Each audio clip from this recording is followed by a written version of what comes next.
Hola, bos días. Chámame Visi. Bueno, a miña relación co mosteiro de Montederramo, que aparte de vivir sempre en Montederramo, xogar aquí dentro deste mosteiro, traballo no concello, a veces na oficina de turismo, enseñando o mosteiro e tamén cos nenos cuidos antes de entrar ao colexio. Eu recordaba como unhas palleiras onde xogábamos ao escondite, onde no medio que é no patio do colexio había un pozo grande que incluso che dicían moitas veces que non te podías meter, que era moi profundo. Este é o claustro de hospedería. Aquí este claustro, pois, hubo unha panadería, a maioría son viviendas, cuadras e bodegas. Eu aquí ainda recordo cabalos, pestas atadas, as vacas, a palla, a leña, todo, incluso tamén como garaxe de coches. Incluso hoxe, se acaso non chegase a estar o colexio, que hai 25 anos, pois ese claustro hoxe estaría perdido. Según este, se mantén, porque claro, é de particulares, pero outro non, outra xente que viña, collía unha pedra se lle facía falta e collía de todo.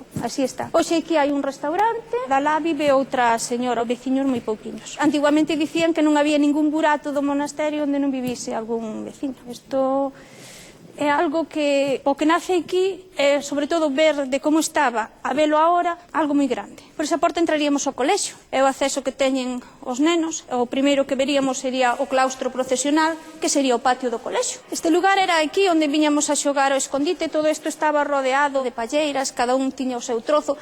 Eu penso que non había persona aquí no pobo que non tuvese un pequeno ou comprado ou facíase propietario de ir. E a xente viña aquí, collía unha pedra e levaba para unha finca. Houbo moito espolio?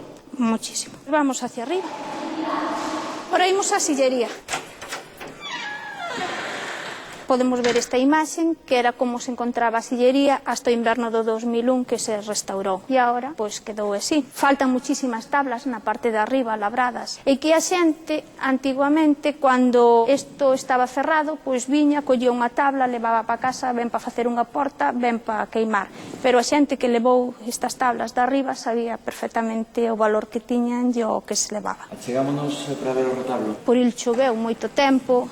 As piezas, claro, cada vez se deteriorou máis debido á humedade, porque todo é madeira de castaño policromada, debido á humedade e todo eso, hasta o ano 91 que decidiron sacalo de ali, meterono aí na sacristía, con calefacción, deshumidificadores, limpiárono, saneárono, e a partir do ano 2005, pois volve a estar colocado no seu lugar orixinal. Visi, os veciños de Montederramo, que lle gustaría que pasara neste mosteiro? Que o colexio se mantuvese e que fose para arriba. Eu penso que tamén moito lle gustaría o culto aí na igrexa. E, bueno, que non fose para baixo. Pero, bueno, aquí vai para baixo porque a maioría é xente maior, fallece ou vaise cos fillos, entonces encantado de virnos a visitar. Vale? Chao. Irene Lamelas Domínguez. O meu primeiro recordo, cando tiña poucos aniños, que na miña casa había funeraria, que xugábamos entre as tumbas.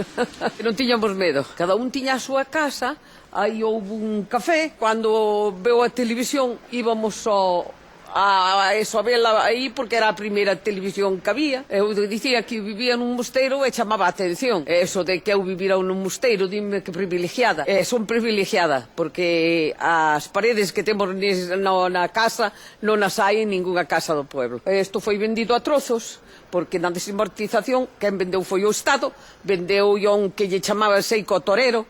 Eu seino de referencia, porque a miña casa era do meu abuelo, e aquí nacemos todos. E eu que fui a primeira que entrei na escola a cociñar para todos os maestros, e todos os maestros casi se foron chorando de Montederramo, por os nenos incluso, que eran privilegiados, estes nenos, porque aquí non nin eran guerrilleiros, non lle daban un problema aos maestros. A ventaxa que teñen estes rapaces aquí, que, como dicía, pois os 3 anos que levo ensinando son maiormente nas aldeas, son que os nenos de aldea son moito máis naturais, moito máis espontáneos, non están nese fenómeno PlayStation. Cunhas castañas vamos facer unhos xogos populares e eles agradeceno moito. E a desventaxa é que, claro, que quizáis o ser tan poucos nenos e sempre ter esta relación familiar que é boa por unha parte, pero é mala no sentido de que igual sabes, produce que se sean un pouco máis introvertidos. E logo hoxe, en vez de comer no comedor e ir sentados, como facemos sempre, pois hoxe teremos uns bollos preñados con chourizo e un pouco de empanada. Faremos así, contaremos un pouco que é a historia do Magosto. Eu chamo-me Diego, Santiago, Xosé, Marco, Estrella, Álvaro. Que é o que che gusta da tua escola? A iglesia, porque é un mosteiro antigo que é moi grande, foi fundada por unhos monxes, é moi bonito ver, entrar e xa ver o retablo do siglo XII ou XIII. E logo despois arreglaron para ser colexio. Ten de malo, non sei, de malo creo que non ten nada. Ten moi poucos rapaces, 15 rapaces, agora foise unha e sí, eu quería seguir aquí, pero agora estou en sexto e xa vou pa Macedo. Bueno, isto é o comedor donde, bueno, transformase un pouco en comedor. Para mí, o que ten de especial é que te estás comendo agora, que sei, unha tortilla de pataca, miras para arriba e ves este teito. Simplemente este xesto que faz de, estou me agobiando un pouco, miras para arriba e dices, que xa te desestresas no momento. Si, dentro desta cociña que agora está en desuso porque xa traen servicio de catering por ser poucos nenos, e bueno, eso se empregan, digo que o lavaveixelas e había mesas e bancos en as feiras, os tratantes era a xente que viña comprar o ganado, pois agora comían por 3 pesetas ou 5 pesetas ou así, me entendes? O que era monasterio estaba todo con viviendas, éramos moi unidos nas matanzas, era distinta a vida de hoxe completamente. E acórdome, por exemplo, que o colegio todo tirado, aí xogamos ás escondites. Eu hoxe vivo gracias ao monasterio, ao turismo. Se non hoxe este pueblo estaría fundido. Estamos aquí quitándolle o número para a lotería, o 7. Non, é un instrumento así un pouco feito na casa, o que era o tambor dunha lavadora. Entón poñémosle aí cuns pés encima das brasas e tentamos que xasen as castañas, comendo aquí un pouco de chourizo con pan deses preñados e tal, o sea, os bolos preñados e está ben. Despois estar facendo aquí e tes o claustro aí, entrando a xente, facer fotos e tal, é bastante especial.